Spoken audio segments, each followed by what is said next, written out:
So again, we are back in part 2 of our webinar series.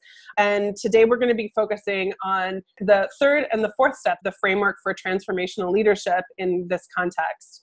If you were not here with us for part 1, that's okay. We've got not only materials up on the website, the webinar will be archived, and also this is a conversation that is ongoing, and so it's not necessarily linear, and so we're welcoming you to the conversation. With that said, today we're going to continue our objectives that we introduced in part 1. We want to deepen our understanding of implicit bias and microaggressions and how they relate to school and work environment, climate, and culture. We also want to begin to engage in inquiry individually for ourselves and collectively in our workplaces and in our other relationships about the role that bias and microaggressions play in our lives and how they impact our professional relationships. So as I mentioned, we are in part 2 of the webinar series. So 2 weeks ago, we discussed how to calibrate context and language around what the intersections are between school climate and culture, implicit bias, and microaggressions. And then we also moved into the framework that Greg has really been leading and engaging in discourse nationwide on how to transform from a workplace or professional relationships or school settings that are experiencing harm in the form of implicit bias manifesting in microaggressions into one of transformation and what leadership practices are necessary in that. And so we went through stage 1 and stage 2 weeks ago, stance and schema, and how to create interruptive and catalytic experiences. So stance and schema, how do we engage with understanding the skin that we're in and our own positionalities, be that positionalities related to class, related to gender, related to educational level, related to positions in relationships, and how that relates to the way that we engage in relationships and our bias. And stage 2, we talked about what are practices that we can engage in order to interrupt the harm and interrupt some of the ways that implicit bias blocks us from having equitable practices and equitable relationships. And 2 of the practices and catalytic experiences that Greg provided us were an engagement and deep dive into norms and a shift in our educational context from the dominant discourse and into what we call D2. And I am leading all of that with some eyebrow wiggles for those of you who were not with us in the first webinar, for you to check out what we're talking about in the materials folder. And of course, we're available for questions after this webinar. But for today, we're concentrating on stage 3 and stage 4 to look firmly into transformation. And I wanted to pause here to mention that some of you in your feedback from the first webinar were really wondering about what the connection was between higher education and K-12, between this conversation and how it lives in adults supporting students in their experience of adults' implicit bias and impact on their student experience. So we're going to be focusing on some of your feedback today. And Greg and I also wanted to pause and be really intentional and explicit that when we're talking of transformational leadership and education, that directly is a rigorous and radical practice to interrupt implicit bias and how it manifests in microaggressions. So today, we know that there are some of you that are really wanting very tangible checkbox ways, and we will provide some of those suggestions. We're also going to ask for you to step into a little bit of discomfort, a little bit into thinking more broadly about how we show up in our own shoes as educators, because we know that our actions are really informed by our attitudes and belief systems, and because a lot of us have really influence in others' experience of work settings, we want to engage in some inquiry around how we carry out our attitudes and belief systems in our workplace. So with that, I'm going to move forward. I wanted to ask folks to engage into a community builder. So we talked about implicit bias as the attitudes and stereotypes that unconsciously affect people's perceptions, actions, and decisions. That last word is really critical, the decisions that we make every day. And that those manifest in microaggressions, which are either intentional or unintentional, but that they communicate hostile and negative or insulting environments towards people of marginalized groups. We're going to shift now to do a little bit of pause because we did have some really good feedback from the first webinar that wanted to explore the difference between microaggressions and macroaggressions. And so what we wanted to introduce was the concept that the under the surface, unconscious and sometimes conscious belief systems of bias that then manifest implicitly or explicitly. Both contribute to macroaggressions, which may be a new term, and also microaggressions. And so what we wanted to introduce here is that in the language that we're using, when we're referring to a microaggression, we're referring to either one-on-one or individual aggressions. And when we're referring to macroaggressions, we're really thinking about the way that dominant discourse and dominant culture, right, the collective and the system, holds up the disenfranchisement or the marginalization of certain people and certain populations, and then how that then turns into an experience of either episodic or ongoing structural violence and historic and current oppression. And when we think about microaggressions as the individual one-on-one, we mentioned 2 weeks ago on the first webinar that those can manifest in micro-insults, micro-assaults, and micro-invalidations. And I think the biggest impact, the biggest takeaway that we wanted to suggest here is that we know at this point that we can talk about the language and we can really be empowered to name it, because there's that old saying that when we name it, we can tame it, or we can interrupt it. Is actually probably even better. So we can get into the lexicon and really talk about definitions of what is a micro and what is a macro. But we also really want to think about, more importantly, the impact, not just the intent, of micro and macro. So really what we're going to be talking about today is how do both macro and microaggressions impact the student, the teacher, the school employee, the whole school system experience of the culture and climate, and how can we actually do some rigorous transformation. And Greg, I wanted to turn it to you to see if you wanted to add anything in this visual that we're in. Well, we had talked about giving a couple of examples. And so when I think about what I wrote in the chat box, there's a school with whom we're working, and one of the students had sent a meme or a visual with him and a very racist comment on it around the school. And the administration, and it's responding and trying to do what they thought was the best thing, actually communicated to the students who had made the racist comment, said to the students that one of the issues was they weren't sure that they could keep those kids safe from retaliation from the other students.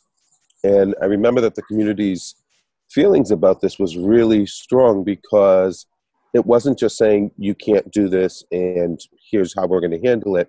It was putting the responsibility or making the issue that by putting out a racist meme, they were opening themselves up to violent behavior by the other students of color, thus perpetuating the criminalization of the students of color rather than the problem with the act itself.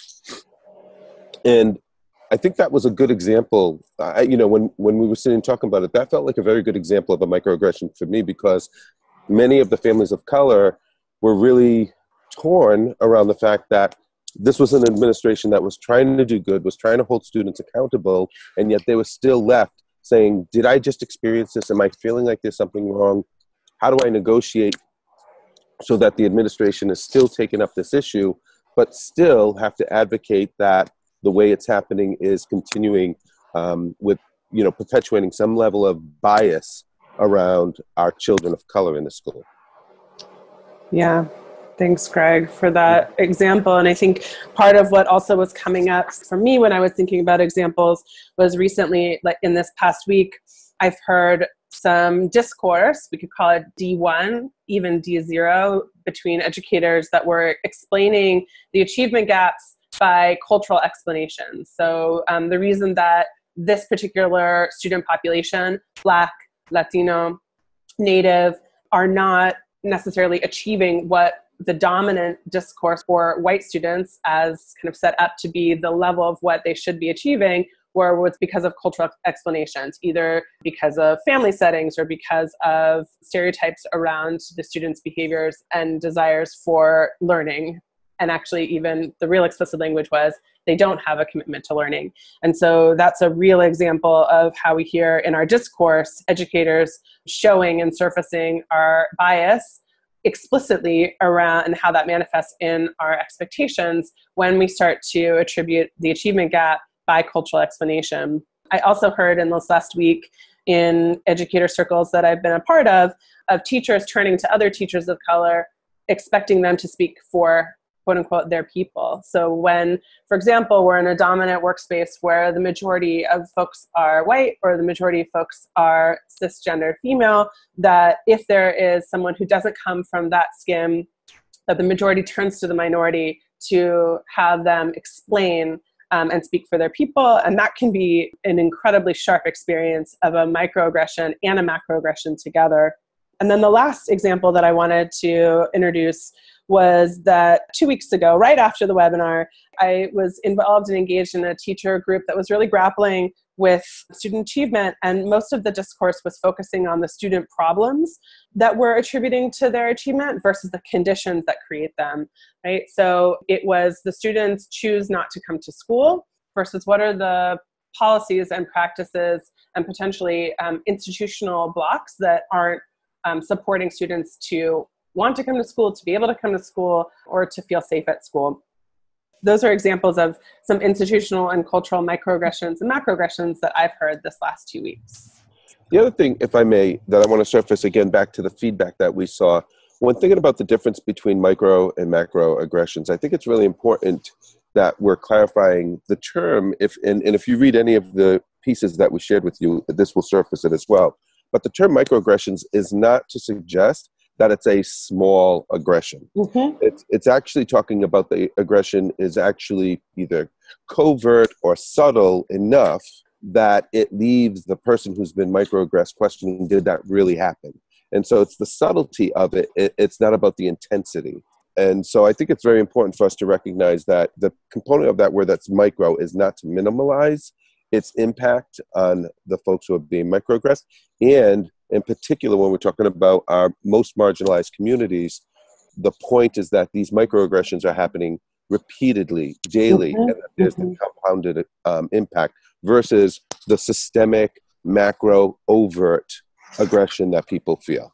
That's right. And frequently the impact can be very similar, but we have a hard time recognizing that the impact. Frequently, I'm working with white people who, when dealing with issues of race, will say, but I'm not those white people. I'm not the KKK. The KKK is a systemic macroaggression. There's nothing micro about that. But the impact of the daily microaggressions, even from quote-unquote well-intentioned white people against people of color, frequently is as deep and harmful. Thank you, Greg.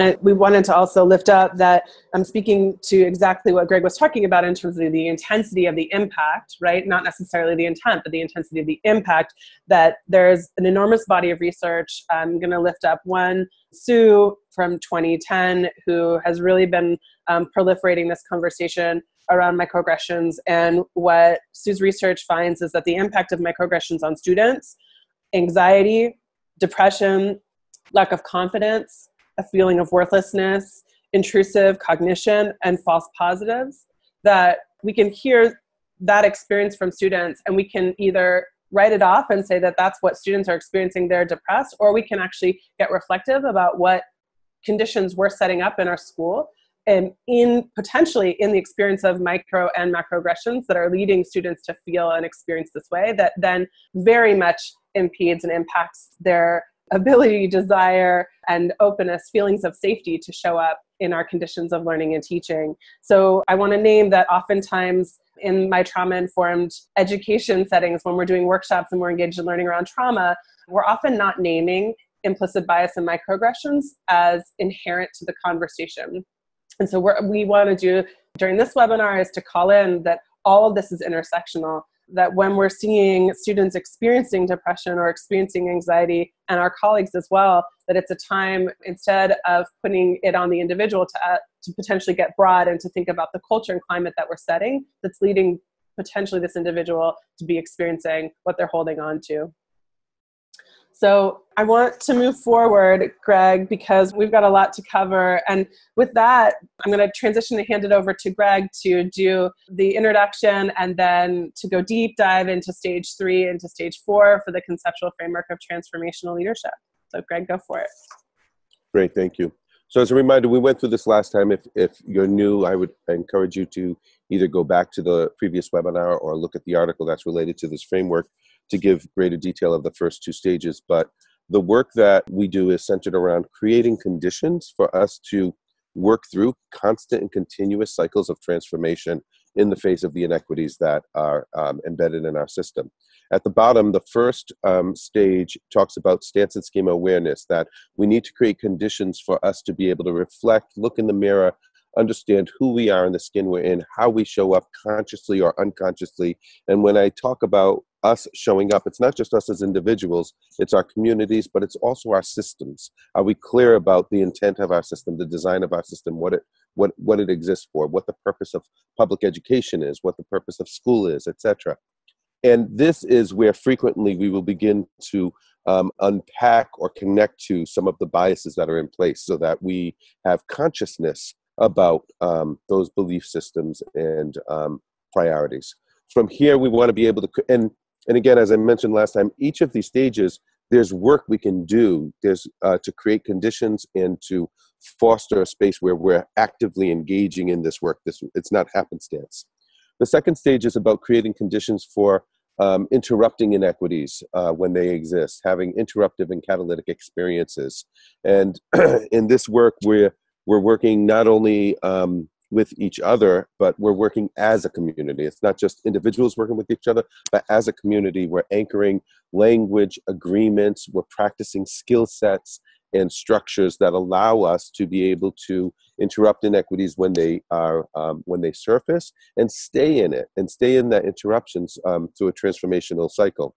And the reason that it's important for us to create structures, highly structured spaces for this to happen, is because interruption is not experienced as a positive thing frequently, but also, besides it being counterintuitive to our community, it's really important to recognize that culturally we experience and express interruption differently. And so we have to calibrate around what is it that we want to do and expect to do, and how will we do an interruption when inequities come up.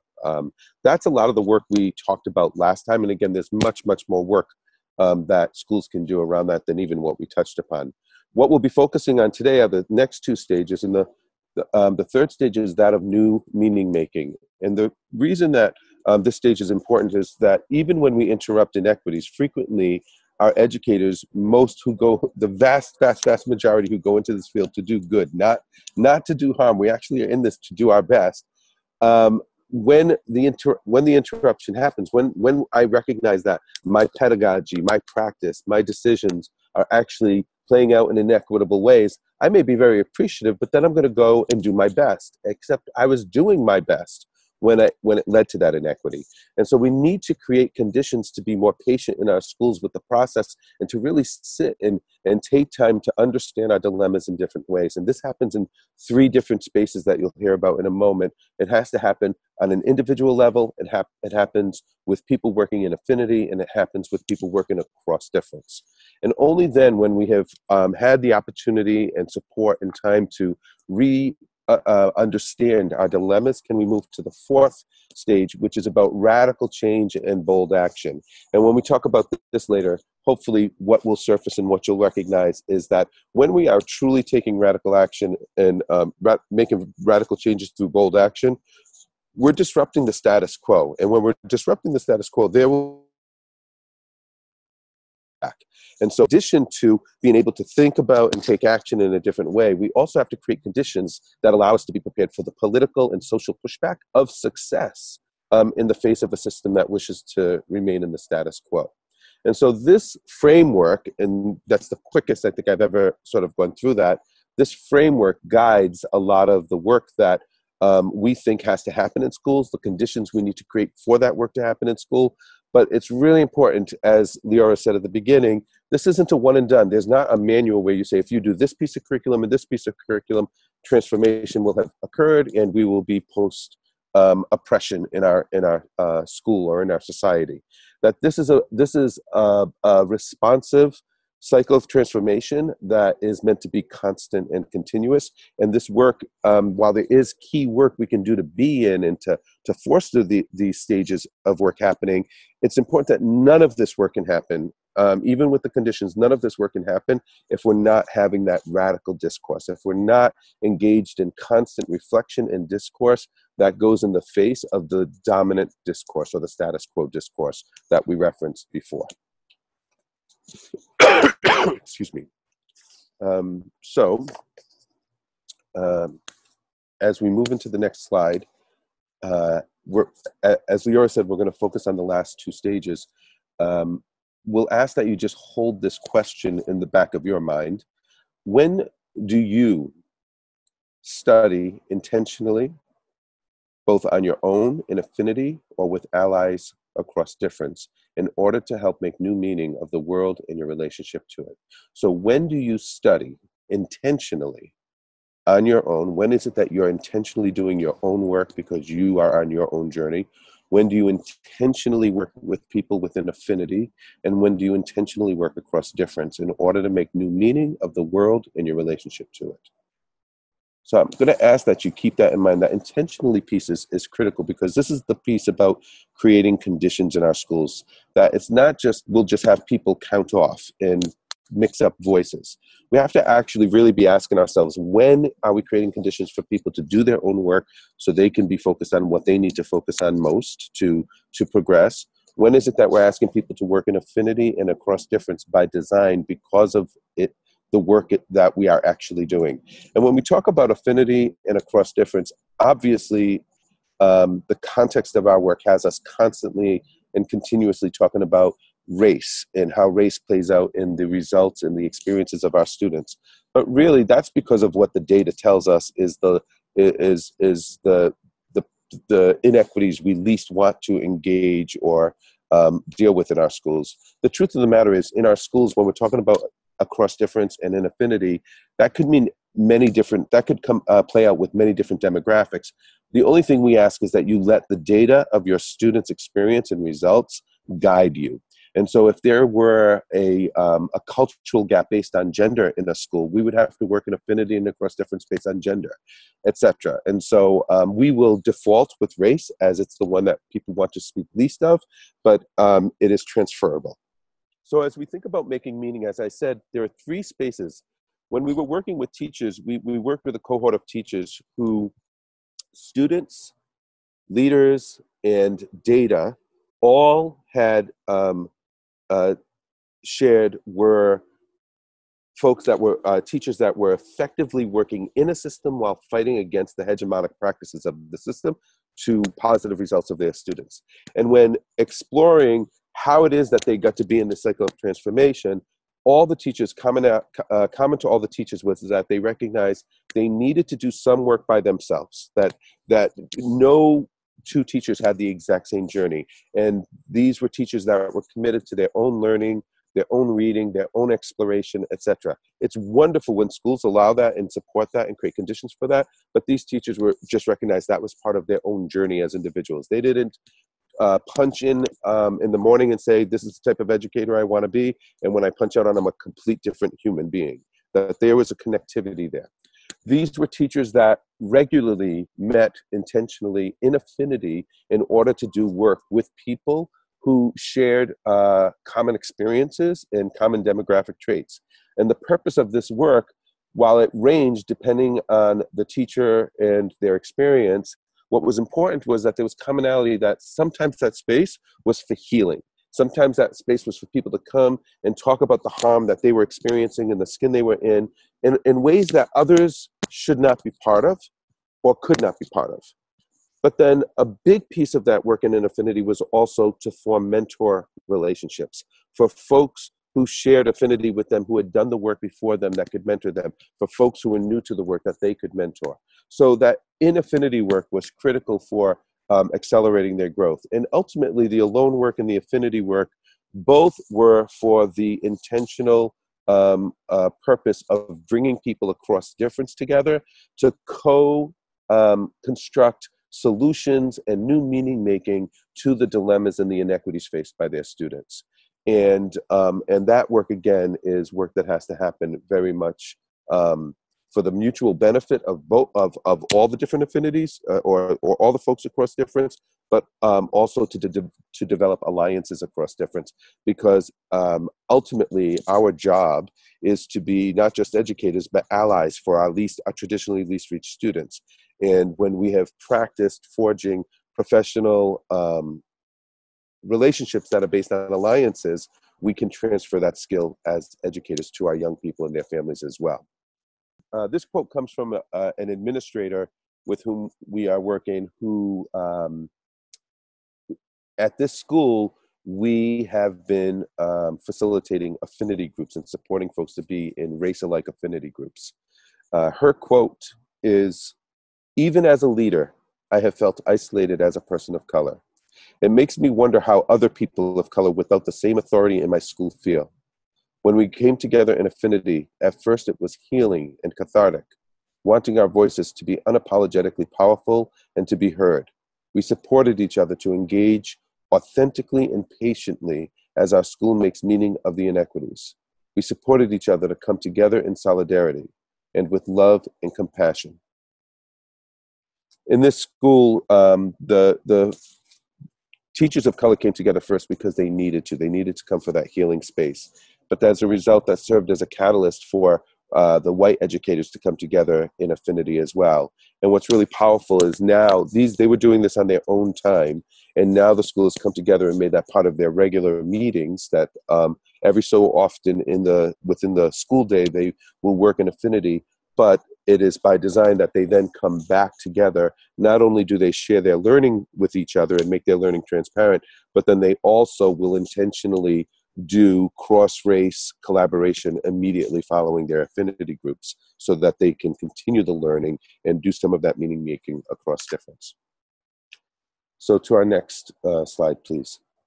So what's going to happen now?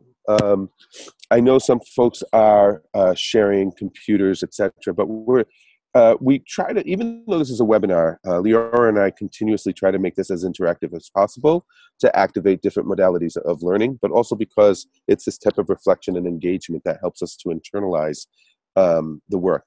So in this idea of meaning making, how we bring in others' voices when people are working in affinity, or when we're looking for perspectives across difference, could range in a variety of ways. And so one of those ways is to also bring in student voices. In the district where we're located, one year the administrators were saying, well, we need to prepare for our August retreat, and we need the schools to recognize that our students of color, in particular our Black students, we're not serving them as well. And when they said that, a couple of experienced leaders spoke up and said, this is probably the 12th August that we're saying the same thing. And so we thought, well, if it's the same message, besides the fact that that's not very good data, we need to make sure that people are not desensitized to this. And we thought, well, why don't we just bring in the student voice? And it wasn't going to be safe. And so instead, what we did was a focus group. And as a result of that focus group, the quotes from the students were so powerful, they were combined, and every word that I'm about to read is actually words that came out of a student's mouth. They were combined into a letter from a composite student. So what I'm going to do is I'm going to read this letter, and this is a way of bringing in a different perspective, so that, again, we can make different meaning of the same dilemma or inequity that we might just rehash our regular interventions. And as I'm reading, I'm going to ask you to be in the chat box and both stream your feelings, thoughts, and reactions to the words that you hear. But in particular, if anything new comes up for you, I would ask that you just stream what comes up that's new for you. Because the idea is that we are trying to create new meaning. And so as this provokes you to think or feel something different, or even just to lift up a feeling or a thought that might have been there but is not normally prevalent, I would ask that you just stream that. And that's how we're going to try and make this interactive. So I will read this. It's just a couple of pages, but it's a quick read. And as I'm reading it, just type away. Dear District, I am your African American student. I am your Black female student. I am your mixed student who looks and identifies as Black male. I am the student who has attended your school since I first attended school. I am the student who has had experiences outside this district, but now am in your hands. I have attended your West Side schools and your East Side schools, sometimes in the same year. While the schools are different, my experience has not been. I am the Black student who did not do so well because I wasn't understood in my classroom, because I have a strong voice and a good vocabulary. I am the Black student that might intimidate you. I am the student who should have the same privilege as other students in class, but I don't. My family and my community expect a lot from me. As long as I can remember, they have told me to go to school and get my education. They said I would need it if I wanted to be somebody in life. My mom, she wants me to graduate. She tells me all the time to do my work, not to become a statistic. But my family and my community know. They told me it would not be easy. They taught me you are who you are and you aren't going to get treated the same as everyone else. They told me straight up, you probably won't be liked. They even told me to expect people to hit me at school. But they also told me, if someone hits you, hit back. They said, make sure your ass graduates. If you're not getting attention, sit in front. Do what you gotta do to pass. But it ain't that simple. I know you don't like me. I knew in kindergarten that you didn't like me. I knew in the 5th grade that you didn't like me. I knew in the 8th grade that you didn't like me. I know you don't like me. I get it. It's okay that you don't like me. But with all the effects of life out of school, I need someone to understand me better. I need someone who won't start with the negative when talking to me.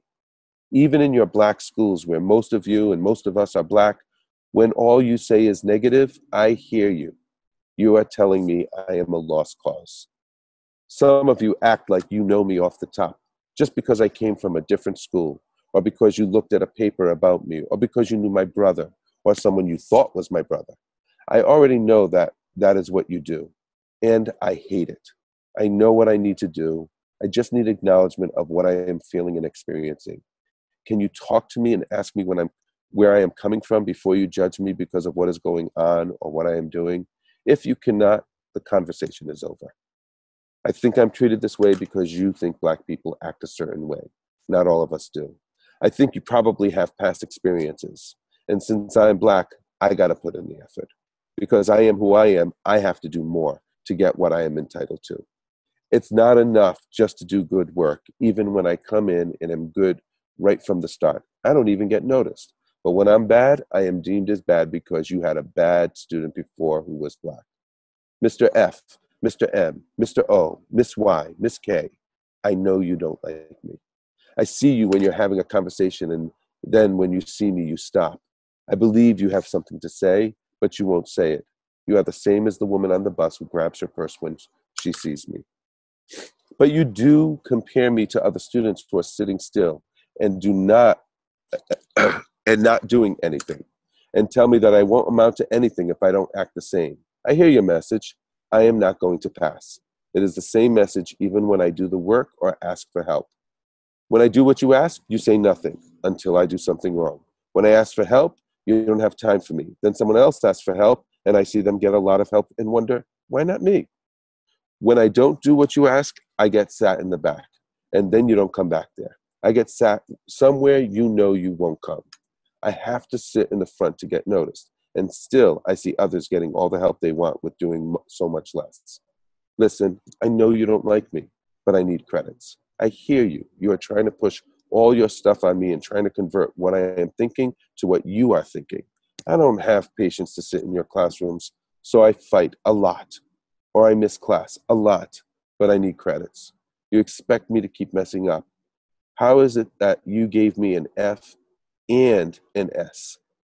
Don't tell me to read from the book and make me teach myself. How am I supposed to learn if you're not teaching or helping me? I learn the same way as everyone else does. Do what you gotta do. Teach me. I want to pass. I'm scared. I always try, but the message never changes. My family was right. I am treated different than other students. I am publicly shamed.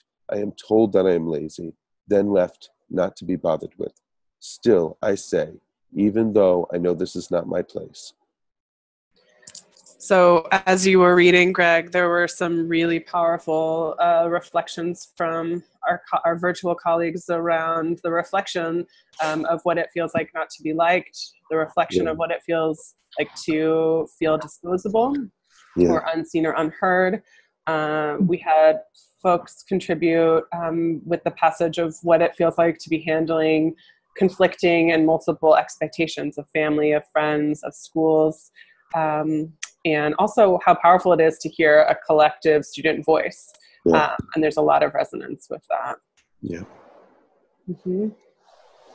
I appreciate how one person talks about and feels empathetically the heavy burden for young people. I think sometimes when we are engaging with young people, educators will sometimes be starting with the place of the burden the educators are feeling, which is real. And maybe not the first thought is that we're the release or the support for the burden that the young people are feeling. Yep. So I think I think Joan just contributed a really powerful transition point. Joan, I'm going to lift up your question that you posed to us, and I hope I'm pronouncing your name the way you'd like to pronounce it. Do we wonder why students experience feelings of hopelessness and experience trauma?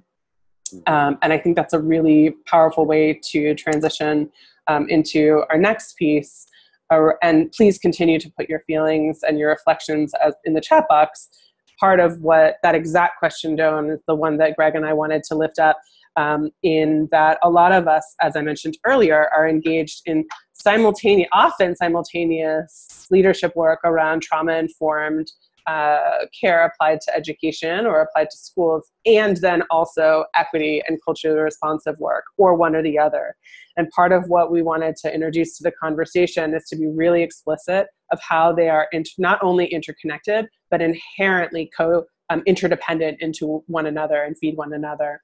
So I wanted to pause here in terms of in deep diving into the power of meaning making, alone, in affinity, and across difference. So the first piece that I'd like for us to consider for those of us on the line is who benefits and who loses if we do not engage in self-inquiry around our own either trauma narrative or, as Greg mentioned, our own narrative around our schooling or our expectations.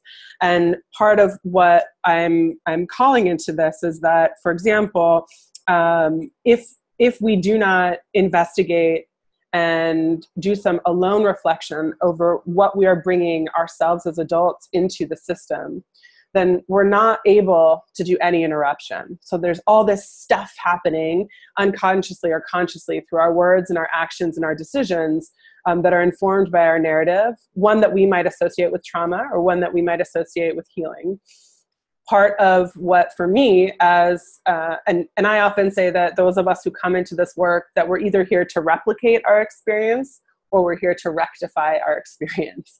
And you usually can tell with your colleagues of who's in the work for why. And I, in the skin that I'm in, I came into this work because I wanted to replicate. I had an incredibly powerfully positive and nurturing schooling environment, both from my family and in the multiple school settings and systems that I was cultivated and nourished in. And my interruption work that Greg 10 years ago supported me to engage in, and many other meaning-making colleagues, was to really do my own narrative work alone and in affinity around what the biases that were coming up in my mission to replicate my experience in school settings that were different than the ones that I grew up in, and how that impacted both positively in my expectations and also negatively in my expectations in different settings. It showed up as a first-year teacher, very young with white privilege, in my savior complex, in the Pobrecito complex, in me really thinking that my mission was to Michelle Pfeiffer it up and to save my students from the context that they were living in. And that's a shared experience that a lot of us reflect in and that a lot of us might sit in. And without being in affinity and being with colleagues and across difference who were in a space where we could get into discourse and start to do that interruption. I both had to do that work and make meaning of my own narrative alone, in affinity, and then also across difference. So I wanted we want to include that meaning making is not only about what our own experiences are with implicit bias and how they're showing up with our own experience of microaggressions, but also our own experience of other narratives like trauma or like resilience. Because part of what we know about the brain, and the triune brain especially, in how we integrate the experience of survival in our reptilian brain, of connection and relationship in our limbic system, and then of cognitive integration in our neocortex, in our third brain, is that if we as humans, as social humans, don't have the opportunity or don't take intentional time to integrate information into coherent narrative, then guess what happens? It's incoherent. And there's not necessarily an ability for us to understand what we're experiencing. So there's a lot of floating data that is swarming in us and comes out of us that can often manifest in harm. And so part of what we wanted to introduce is that if we engage in really intentional meaning making, we support our brains and our bodies to assess if an event or experience is threatening, if it necessitates continued distress, which has a purpose and a regulation, or if we can cope and grow from it. So part of what that point means is that our brains are constantly appraising whether an event or experience is threatening to us. And our students are doing that also. We are all engaging in reading both primary appraisal and secondary appraisal. And one of the biggest forms that our brain science and brain research shows us that helps navigate an experience to not be overwhelming on our coping system, but actually to be integrated, is a meaning-making partner. So earlier when Greg said our role as educators is to be allies, it's exactly that. Our role as educators are to be meaning-making partners. So when a young person has an overwhelming experience or comes to us with an event, instead of us with our own bias naming it, wow, that sounds really traumatic, or XYZ, to ask that student what they're understanding about that event, and to engage that student in some partnered and allied dialogue. Another way in which we find this work holding up and how our trauma-informed lens can really support this meaning-making work, particularly, is a lot of us are engaging in restorative practices and restorative circles. So I wanted to lift up that practice because that really holds both in affinity and across difference, what it could look like to engage in circles intentionally, to do some of the radical listening so that we can hear and sit in support, sit in witnessing our colleagues and our students create and articulate their own narrative. And then also, as we were hearing, really start to voice experiences that we may not either be listening to or hearing in the school. And part of, we see this in your work across the country. We see this coming out in a lot of you engaged in youth participatory action research. We see this in a practice that we at West Ed are lifting up, like student listening circles. These are all ways in which we are engaging in across difference meaning making. And so I wanted to hold up that sometimes this seems like very overwhelming to be, what is this? We don't have time to be meaning-making partners. That's what I heard from an educator last week, that like all this takes a lot of time. And part of what I wanted to reflect is a lot of the curricular and instructional pedagogical practices are inherently supporting this work to happen. So for example, there's a school in Oregon, Clackamas High School, that is engaged in a microaggressions project. They're through Photo Voice, supporting both through their photography elective and their literature elective, doing a intersectional project-based learning on the power of words through images. And students are taking pictures of themselves around campus that name a microaggression that they've experienced, and then hanging and posting those pictures around campus, and then engaging in both affinity and across difference dialogue as an entire campus to engage in school climate and culture. So I'm naming that example so that we can see the weave between curriculum and instruction, between school climate, and lifting up a trauma-informed principle, which is empowerment and and young people being the owners of their own healing narrative. So I'm going to pause there, and we'd also really like to see if you have other ways in which you're connecting how bias in the brain is lifted up, and how you are seeing the intersections between trauma-informed principles and implicit bias and microaggressions. We want to be, again, I want to name that while I said at the very beginning of this slide, particularly that some of us are engaged in trauma-informed work and equity-based or microaggression work, that what Greg and I and many of us on the line would like to really invite us into is how we can see those, again, as interdependent, so that when I'm talking about trauma-informed, I am always including engagement in learning and implicit bias and how that manifests in microaggression, and vice versa. That when we're talking about equity in action and we're talking about culturally responsive teaching, we are continuing to weave in the latest findings of how brain science can influence and create a more personalized, equitable learning environment. So with that, I wanted to transfer it back to you on the line to see, as we close this stage of meaning making, alone, across difference, and in affinity, how do you do this work? What's coming up for you? What's coming up for you on the line around when you do this kind of study and reflection, both either in professional development or on your own? What does this look like in your work? So we wanted to close with some reflection, and then we'll move into the last stage. And with that, Greg, we're going to transition to the last stage, which is the drum roll radical change for bold action.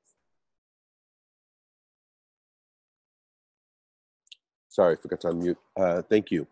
So again, going into this one, let's just put a question out there for you to hold in the back of your minds. And when you think about your own work, what radical new action have you ever taken because of a transformation you have experienced? What radical new action have you ever taken because of a transformation you have experienced? And go ahead, we can go to the next slide now.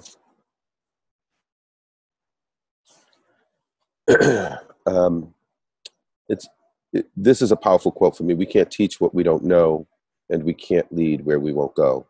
And when we talk about transformation, I think this is a powerful quote for me. It really speaks to me because so frequently we are charged with creating transformative experiences for others, and we haven't consciously and intentionally engaged in our own committed transformation, or our system doesn't consciously and intentionally create the conditions for us to be in a constant cycle of transformation, and yet the results of our work are to be transformational. And so that really comes up for me with this quote. Next, thanks. So as we think about bold change and new actions, I want to offer a little bit of an internal inside of our community's perspective, and then a little bit more of extended beyond our community's perspective. One of the things that we're learning in the work that we're doing with our schools is that the conditions of schools right now put us in a position where we're tempted to reduce the hard work, the complex work that we need to do into a finite set of nuggets and set curriculum.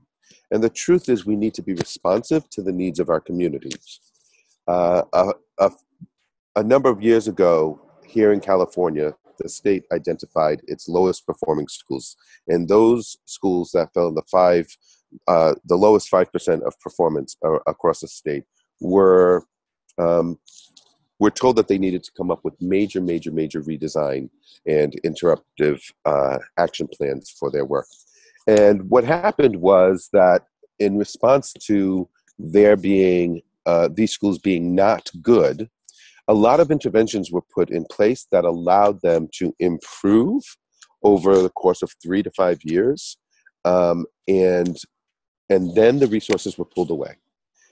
And what many of the schools did was they, again, oversimplified and equated the work needed, the actions needed to make a radical change from a school being not good to a school being good enough must be the magic work that has to happen.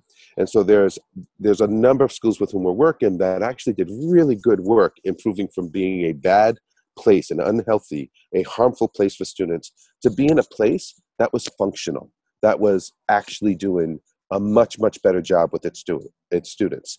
But they weren't great yet. And what we saw was they were trying to use some of the exact same strategies and take the exact same actions and just replicate them to a very different situation, and then started to struggle with, well, why isn't it working now? This top-down, centralized intervention that helped the school from being a harmful place to a less harmful or a not harmful place is not helping this school to be a great place. And there needs to be complexity to our work, and we need conditions to allow for that complexity. And so a lot of the schools are struggling with going from this place of balancing accountability and autonomy. And when we think about, in particular, adult learning styles and adult learning theory, and how adults, even if the answer's out there, tend to need to believe they came up with the answer before they really internalize it and adopt it, we sometimes get in our own way.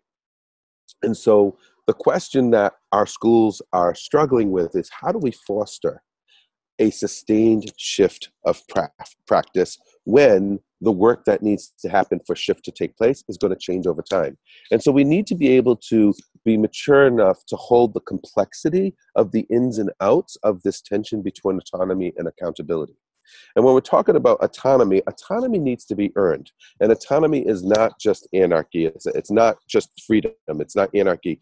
Autonomy means that the same results we're held to, or that we need to be held accountable to when there's when we don't have autonomy, we're simply saying we have demonstrated that we have the skill, we have the practice, we have the knowledge, we have the will to be able to get to those same high expectations and hold ourselves accountable as when we as a community have not yet encapsulated that level of being as a community to assure us of those high achievement goals.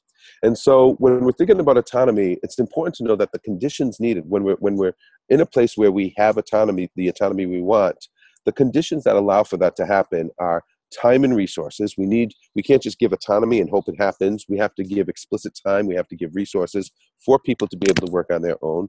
There needs to be a commitment to constant inquiry and data reflection. There needs to be a collaborative professional development community or professional learning community culture, because this isn't about individuals doing good work. This is about the entire community being successful. And then we have to redefine what risk and failure mean. Currently in our schools, so many experience risk and failure as threatening. And yet if we're trying to transform from the hegemonic and the reproductive systems that exist, we actually have to be able to take risks. We have to learn from different types of failure. And so we have to redefine evaluation and risk and failure, etc. All of those things have systemic components to them. There's budgets. There's access to data. There is how we use our time. There is how we evaluate each other. All of that have some systemic components to it. And therefore, what that means is that we're taking on a system that has been designed to get the results that it gets. We're taking on promised results for some folks that are better than the promised results for other folks. And so we can expect some level of pushback. Forgive me, as I mentioned, I have a cold. And so while we're creating these conditions to be able to seamlessly know when we are holding ourselves accountable and when we are allowing for autonomy and the types of leadership that has, it's important that we're strategically reaching out and creating the conditions, not just for us within our own bubbles to be able to do this work, but to bring in outside outside forces. And this is why we have to invest in shared leadership. We have to be transparent about our commitment to results and not just processes. we have to be sure that we are investing in external partnerships and partnering with forces that are beyond our schools, but influential in our schools.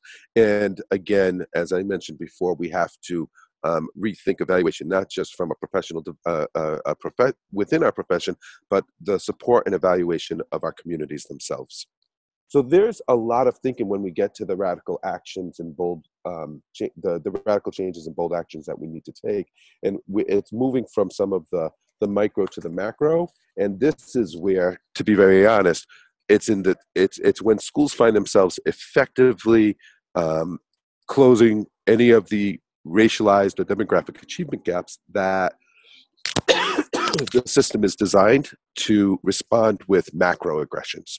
And that's where we have to have these partnerships to really get to the very design of our schools to interrupt some of these macroaggressions from getting in the way. It's all that stuff that says we can't do this: the budget, the law, the person who's going to be unhappy on the phone, etc. And we need to be able to work in sync with those macro systems.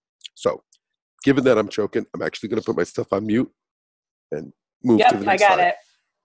So, speaking of collaboration and partnership, we got you, Greg. So part of what we wanted to do was to double click into on the autonomy side, as you see in the bottom left balancing act of what does informed risk look like in how we can shift our practice. So I wanted to use an example from higher education. There were a lot of you who work in universities and in colleges and higher education contexts. And this comes from from Veronica O'Neill's work. She's a community college leader here in California, part of the 3CSN network. And what her model shows us, and some of us are really familiar with this pyramid before. We love this pyramid because it's out of the MTSS, multi-tiered system support framework of universe tier 1, tier 2, tier 3. And it's adapted to think about what actions are low risk, what actions are medium, and what actions are high risk as we engage in shifting towards interrupting microaggressions, transforming cultures from bias to one of not just inclusion, but celebration and equity. And so let's start on the bottom on some of the low risk. So for example, one of the suggestions is to use your pronoun in your email signature. Low risk. And I want to just share that this week, a couple colleagues and I were working with around 160 high school students in Louisiana, and we all introduced ourselves by our pronouns. Some of us have different. We all had different gender performance, and we all introduced ourselves with our pronouns. And there was a couple giggling in the room. There was some students, and you could tell also some staff that felt uncomfortable or felt new with this. And we then engaged that giggle as a sign of discomfort and an invitation to have dialogue with students about what that could actually do to transform school cultures and classrooms when we decide to claim and own our gender and claim and own how we would like to be referred. And so I just want to offer that that's a pretty low risk, especially because it's an email signature. We don't necessarily have to interact with folks. The other piece that I wanted to offer with this low risk is that for some of us who are cisgendered, for some of us who our gender performance is not necessarily confusing or out of the dominant gender performance, that it is actually even more powerful sometimes for us to include that in our email signature, so that it's not only on our colleagues who might feel marginalized, or our colleagues who might need to constantly support our other colleagues' confusion in gender performance. But if we include this as a low-risk universal workplace practice and whole school practice, the burden is lifted off on those who are marginalized and those who experience gender and sex-based violence, and is then part of the norm of the entire culture and climate of the university or of the school. That's one example. We wanted to also include the idea of just practicing using folks instead of guys, right? That's a really low risk. I often will say y'all, and my colleagues in Southern in the southern states think gleefully that it's because I'm learning from them, but actually it's a way for me not to say guys and girls, which is pretty gendered binary, but instead to use folks or y'all, so that I'm not assuming that everyone in with whom I'm working, with whom I'm serving, students and colleagues, that there's only two ways of showing up in our gender. So those are some low risk examples. And as we move up into medium risk, we move into more intentional and radical action. So some medium risk examples include participating in equity-related professional development and then sharing back what you learned. So earlier we had a couple participants who were saying that they experience as colleagues of color to be sent to the culturally responsive training and then to come back and have to be the teacher. We really want to think about how we engage all staff in learning, and then engage again in that important meaning making. That sharing what you learn isn't just a report out, it's actually unpacking alone in affinity and across difference, as in stage 3, what we're learning so that we can integrate and then have our practice reflect potentially a new shifted belief system. And so we want to continue as we move up into the higher risk, really thinking about, and by really thinking about what actions are we willing or potentially even unwilling, because that means it's even more riskier, to do, because usually those high risk actions are the ones that are really going to be the transformational levers of not just change, but transformation. So for example, we're introducing on the slide an example of bringing an equity lens to the table in large meetings. So when we're in large meetings, it might look like having a process checker, not just a facilitator and a note taker, but a process checker, monitoring how much time our colleagues who identify as men are sharing, and also our colleagues who identify as women are also sharing. It could look like also monitoring if there's predominant white voice at the table. What does equity lens actually look like? And how does that relate to the way that we're sharing and engaging in dialogue? It could also look like reviewing and revising syllabi or office policies as it relates to implicit bias, micro and macroaggressions. So how do we ensure that, as Greg was sharing, when there is a transgression or an experience of harm, right? When there's an experience of harm, what is the way that we not only are ready, but that we respond and then we repair from an equitable lens when there's an experience of microaggressions or macroaggressions. We can also think about reviewing office policies around bathroom politics, reviewing office or school policies around really basically around prom norms, right? Prom king and queen. We had high school this week. Our school climate team named that they wanted, as one of their actions, that they wanted to talk to their principal and advocate for the ability to have 2 queens or 2 kings or not at all. So that was a student-led interruption of the bias that the school culture was holding up. And that's really risky for these students, particularly because the students were comprised of a cross difference. So there are students who identified as non-heteronormative and students who did identify as heteronormative. And they were in a cross difference advocating for this high risk and talking to the adults in their system, and in a culture that is still pretty binary and incredibly exclusive towards students who identify as LGBTQI or Two-Spirit. So I wanted to just introduce that part of what we're really engaging and inviting you on the line to think about is as we go from low to medium to high, how we also think about what is at risk for us personally or for us organizationally, who decides what risk is, right? So we're not actually asking for us to start to say, Greg, that's actually a pretty low risk. You're like living in low risk right now. But instead to say like, hey, I wonder how we can, as allies, amp up to step into more high risk, or how we can shift for those of us who have more power in our school settings to really think about what we're willing to engage in, what we're not, and how we can get into some pretty transformational dialogue with colleagues to start to invite us to step into discomfort. so that we can step into allyship. So in that, we're hoping that those of you on the line, you can see that this is blank. We're hoping to take some time now to hear from you. What are some low risk, some medium risk, or some high risk actions that either you have experienced from an ally or from a colleague that you wanted to recognize, or that you are willing or contemplating to take? Great. So Greg is starting us off as a school leader, not just to talk about norms, but also, and Greg, I think what I'm understanding from the second part of your sentence as a medium risk is to talk about how to respond when a school is either not using norms or not living into the norms they've committed to. Yep, exactly. So if we have a, excuse me, if we have a norm to embrace conflict and embrace conflict, how do we not shove that under the rug, but actually take it up? Great. Thank you. So we have another, great. We've got a high risk. So challenging our current approach to equity work from a committee to lived experience in all of our structures and approaches. Great. Super high risk.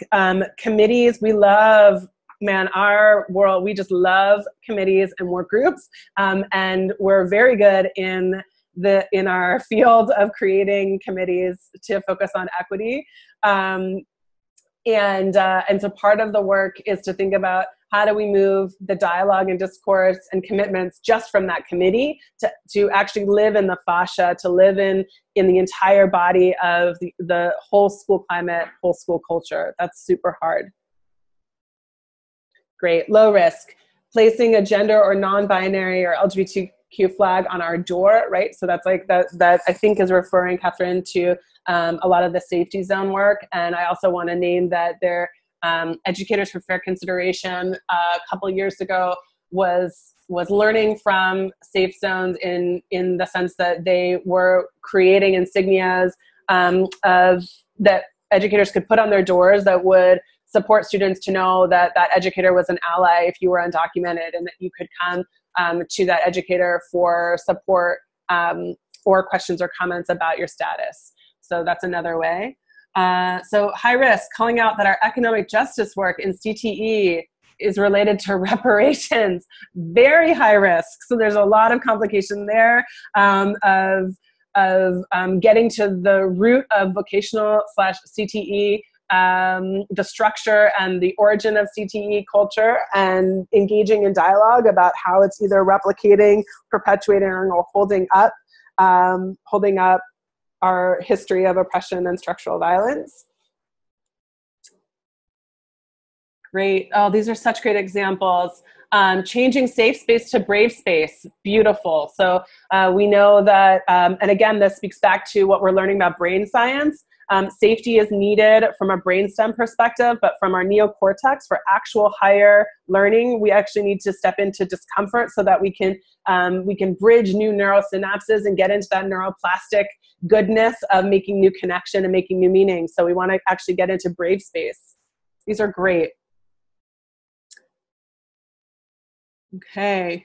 So redesigning the structure and schedule of the day to make electives available and more equitable across demographics.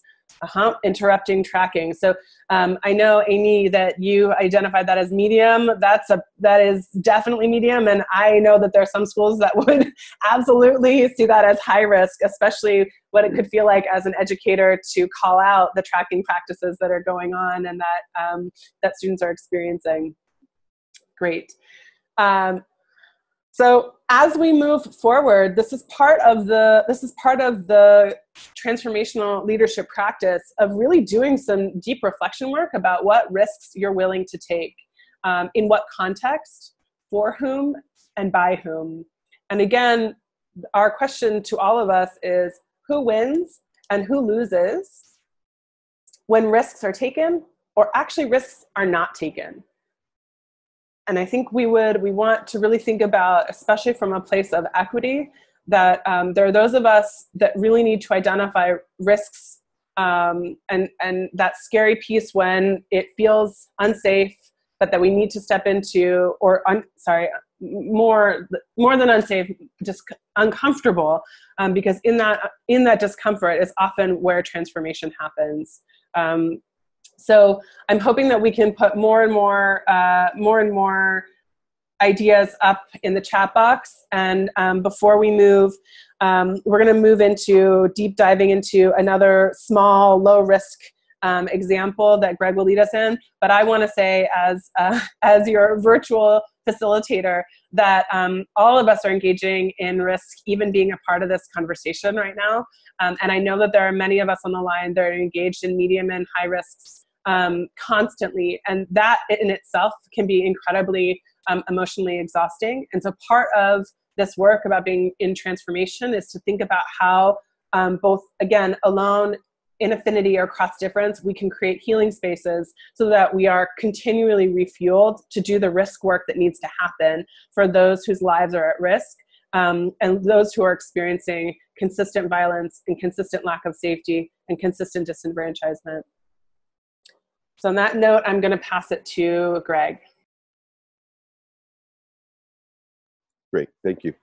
So as we start to think about bringing this webinar to a close soon, it's important to recognize that we can actually begin, and we should be beginning, with some of our more our low risk work. As we develop our community and our skills and our tools, we can move into the medium and the high risk. And some of the work that we do, if you think about even engaging in a cycle of transformation as a radical action, if you think about the framework as an example of a radical action, of how do we engage in it, in that framework of transformation, we can start with some low risk components to create, again, those conditions so that we can be in that cycle of transformation. We can start with our discourse, and what our essential discourse, our radical discourse is, starts with the fact that before we're even having that brave discourse, that discourse 2 that we talked about last time, we have to recognize that our common language sometimes falsely assumes common definition. And so we need to take time and check in about not just our definitions, but our experiences and our feelings with and about the terminology and concepts we're talking about. And it's important that this is leadership backed, and that our schools and our districts and our communities need to be led by their leadership around this work that is often trivialized, around calibrating the very language that we commit to use, developing and practicing using some shared discourse norms. Frequently we go into schools, and when we look at norms, they're the rote norms that everybody assumes to be true, and they get put in a book and on a shelf and never to be looked at again. Those aren't norms. Frequently, what I see as norms are just reminding people of basic work agreements or just work requirements. When I see a norm that says we're going to be on time, most professions don't have to vote whether or not you're going to be on time to work. Most professions, being on time is part of the job. So how do we create and practice using shared discourse norms that keeps us in that learning, that dissonance, that uncomfortable? And then finally, we need leadership to back us in modeling, scaffolding, and practicing equity-centered discourse and collaboration. And so we need to know that this is what we're going to do. And it's frequently, we know that we're serious about the work we're going to do when leadership is actually modeling it and leading the way with that work, rather than just saying it's assumed of others. So when we think about how we can begin some of these basic or some of the low-risk work to be in this essential or this radical discourse, these are just some examples. Taking the time to make sure when we use the word equity, we all agree on what that word means. Taking the time to say, here's our vision of how we want to work together, and here's what we'll do when we're not working at our best. And really having leaders model that. Because when we're in this type of discourse, we increase the opportunities and the frequency, and we accelerate the chances to identify, address, and heal from the microaggressions that are affecting our least reached students and having the most negative impact. If we can go on to the next slide. So I would like to ask you guys, again, you could be putting this into the chat box. So what are some of your next steps? Again, if we think about the framework as an example or offering examples of work that we can do, where we gave some examples over these past 2 webinars about efforts one can take to create conditions to be in this transformational cycle, to become this discourse to community that interrupts inequities, interrupts microaggressions. What is some of the work that you think feels relevant or meets you in your community where you're at? In particular, I'd like to think as entry points, 3 different areas of work. First of all, where are you individually, or where's everybody individually, and where is everybody collectively, organizationally, in its commitment? I've worked with many districts where they have so many efforts going on simultaneously, and they consider somebody to be brought into the community if they choose any number of those efforts. And yet there's no standard saying, and here's the core ones that everybody has to be brought into. And so on any given effort, you usually would have some people who support it and some people who don't support it. What's the bare minimum commitment around how we want to be together, and what is our commitment to equity? And this is where, again, having that shared buy-in, community norms, etc., comes in. But also, this is where we're being uber transparent about what our expectations are across the board. What is expected of everybody? What is optional? We also need to commit to equity-centered structures and strategies. Now, these structures or protocols frequently are seen as a quick fix answer, and yet they're not. These are just scaffolds. If we're going to be truly in the work of interrupting inequities, interrupting microaggressions when they occur, there's not always going to be a script. But if we can commit to practicing sentence stems, protocol structures, and skills needed to do that in the moment in a more structured way, then those skills become transferable. So what are some of the rituals and protocols you're using in your classrooms, in your professional development? And again, as mentioned before, and what's the common language that you want to anchor as part of the lexicon of your community? And then finally, this work, even for folks who want to be on this journey, depending on the work, at different times is going to be challenging for different people in different ways, based on their own experiences, their own power, the skin they're in, and the scenario or the situation. So we need to constantly be committed to community and trust building. And we do that in a number of ways, but 2 of the high priority ways are sharing our stories, creating opportunities for people to be able to share their stories across difference, share their struggles, share their successes across difference intentionally. And again, reminding folks that we are in a cycle of work that has to be constant and continuous, and that there's nobody who's exempt from being in that vulnerable shared learning space as part of that community. So I just offer that, yeah. Yeah, thanks, Greg. And we are we're wrapping up, so we wanted to move from the next steps into just offering you some reflection questions for your takeaways. So to think about some of your red lights, what challenges come up, some of your yellow lights, what you might need to be more intentional about, and green lights, like what are you already doing for your least reached students that you would like to either keep doing or start doing. And we also wanted to provide you with a goal, like a little goodie bag of questions to bring back to your practice. That's in your slide, and so that is in your deck. And we wanted to just name that this work is really hard. It can, as I mentioned earlier, be really exhausting, but it can also be incredibly exciting and reinvigorating. We've got massive opportunities for you to engage in professional development with Greg at SFSS, with us at West Ed, in our School Climate Wellness Partnership. And many of you on the line yourselves lead this work.